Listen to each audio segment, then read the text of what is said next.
Once upon a time, in a quiet village, there lived a very lazy man. He avoided hard work and spent his days trying to find ways to get food without effort.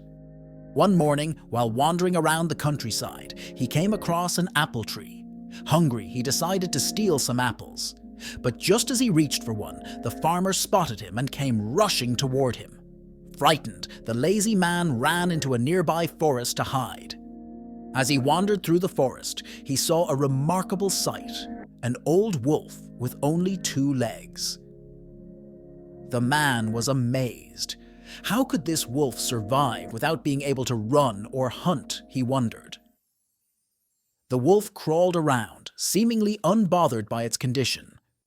While the man watched, a lion appeared, carrying a piece of meat in its mouth. The lazy man quickly climbed a tree to save himself, but the wolf remained on the ground, unable to flee. To the man's astonishment, the lion left the meat for the wolf to eat before walking away. The man was moved by what he saw. He thought, "This must be God's way of showing me that He takes care of all His creations. If God provides for this crippled wolf, surely He has a plan for me too." Believing this to be a sign, the man decided to wait for someone to bring him food. He found a spot and sat down to wait. And wait. Days passed, and no one came to feed him. Hungry and frustrated, the man finally gave up and continued on his way.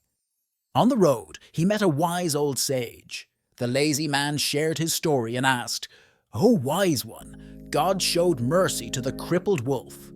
Why didn't He show the same mercy to me?" The sage smiled and replied, "My son, it is true that God has a plan for everyone, but you misunderstood His sign.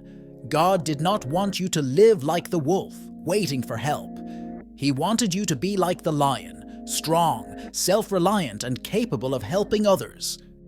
The lazy man was stunned. He realized his mistake and thanked the sage for his wisdom. From that day onward, he resolved to work hard and make the most of his abilities. Life often presents us with signs, but it's up to us to interpret them wisely. Instead of waiting for life to happen, we should strive to take action and create our own path. Be the lion, not the wolf.